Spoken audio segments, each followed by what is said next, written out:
안녕하세요. 정신건강의학과 전문의 김양식입니다.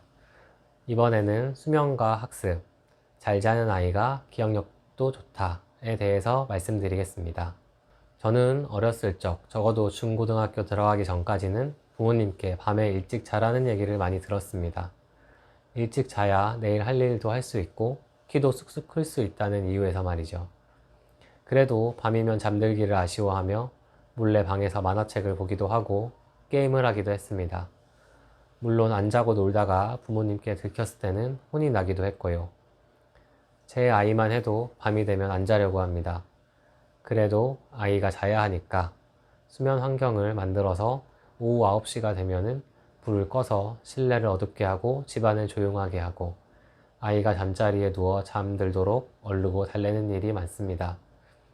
아이는 엄마 아빠가 모두 집에 있는 저녁 시간을 좋아하고 더 놀고 싶어하고 잠자기 아쉬워합니다. 아이가 엄마 아빠와 놀고 싶어서 그러는데 오늘만 같이 놀고 늦게 재울까 생각이 들기도 하고 한편으로는 일찍 잠들어서 충분히 잠을 자는 것이 아이의 내일과 성장을 위해 좋지 않을까 하고 확신이 서지 않습니다. 이번 편에서는 잠이 우리 아이의 기억과 뇌 기능에 미치는 영향에 대해 알아보고자 합니다. 2015년 미국 국립수면재단에서는 새로운 권장수면 시간을 발표하였습니다.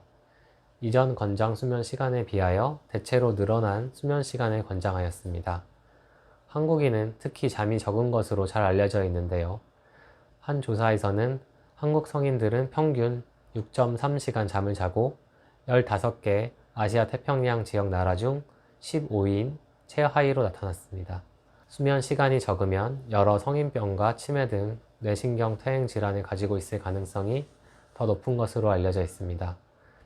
물론 수면이 너무 많으면 심장병이나 우울증과 연관이 있는 것으로도 알려져 있습니다. 그럼 우리 아이들 수면 시간은 어떨까요? 한 국내 조사에서는 우리나라 아이들이 주변 아시아 국가나 서구권 아이들과 비교했을 때 가장 적게 자는 것으로 나타났습니다. 위 미국 국립수면재단에서 권장하는 수면 시간을 충족하기는 하였으나 다른 나라 아이들보다는 적게 자는 편이었습니다. 고등학생이 되면 우리 아이들은 권장 수면도 채우지 못하는 5시간 33분 정도 자는 것으로 조사되기도 하였고요. 다른 나라 아이들에 비해 못 자는 아이들에게 어떤 일이 생길까요?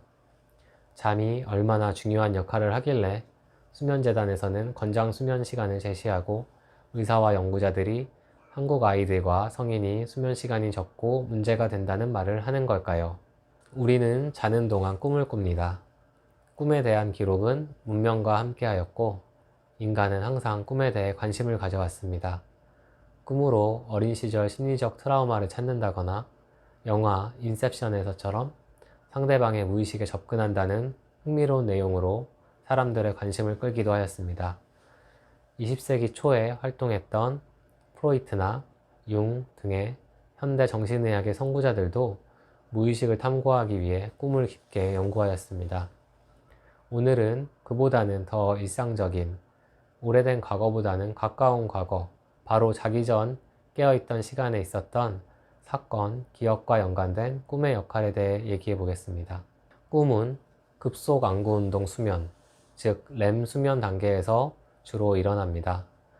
렘 수면은 얕은 수면 단계이기 때문에 외부 자극에 의해 쉽게 잠에서 깹니다.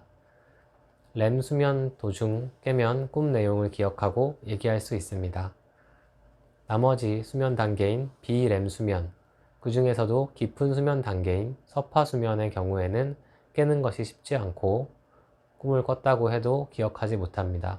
꿈이 어떤 기전으로 일어나는지에 대해서는 명확히 설명하기는 어렵지만 한 가지 확실한 것은 렘 수면을 박탈한 실험군에서는 잠들기 전에 주어졌던 경험이나 상황을 기억하는 능력이 현저하게 감소한다는 것이 반복적인 실험으로 입증되었습니다.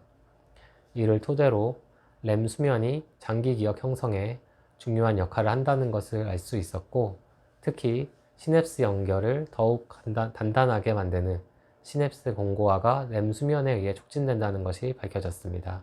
렘 수면은 정상적인 수면 단계에서 수면의 전반부인 밤이나 이른 시간보다 수면의 후반부인 아침 시간에 가까워질수록 더욱 늘어나므로 충분한 수면을 취해야 렘 수면 시간을 충분히 확보할 수 있습니다.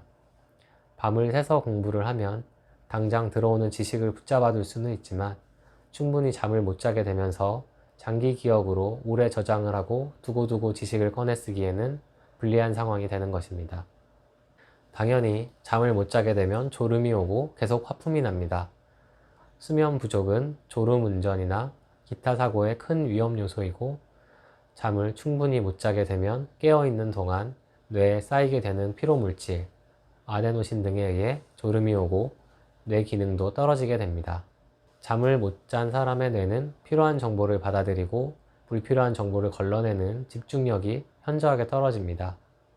그리고 집중력이 떨어지기 때문에 꼭 필요한 정보를 저장하지 못하고 컴퓨터와 비교하면 정보에 입력하는 능력이 현저히 떨어지는 상태가 되고 지금 해야 할 일을 까먹는 흔히 말하는 건망증과 같은 상태로 작업 기억 능력이 떨어지게 됩니다. 그리고 주변 정보로부터 얻을 수 있는 감정 가치도 제대로 판단하기 어려워져서 다른 사람의 행동이나 상황을 오해하게 되고 그 오해로 인하여 불필요한 갈등이나 감정을 갖게 됩니다. 따라서 중요한 약속, 면접이나 시험이 있을 때는 충분히 수면을 취해서 확실한 판단을 하고 답을 내릴 수 있도록 하는 것이 잠을 줄여가며 준비를 하는 것보다 더 좋은 결과를 가져올 수 있는 것입니다. 우리나라의 사회경제적 수준은 짧은 시간 동안 압축 성장하여서 개발도상국을 넘어 선진국의 문턱에 들어서고 있습니다.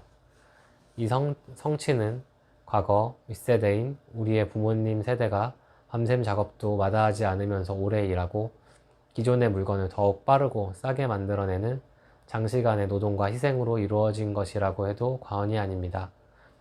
이제는 저효율 장시간 노동 및 학습의 양적인 성장의 시대를 지나서 효율적으로 일하고 공부하면서 여가 시간에는 개인의 행복을 추구하는 질적 성숙의 시대로 사회가 변하고 있습니다. 앞으로는 오래 많이 일하는 것보다는 더 효율적이고 창의적인 능력을 가진 인재가 필요한 시대가 오고 있습니다. 우리 아이들이 깨어있는 시간 동안 충분히 집중하고 놀이 및 학습 활동에 흥미를 느낄 수 있도록 충분한 수면을 취하게 환경을 만들어 주는 것이 아이를 위해 쉬우면서 가장 먼저 할 수 있는 변화를 위한 준비라 생각합니다.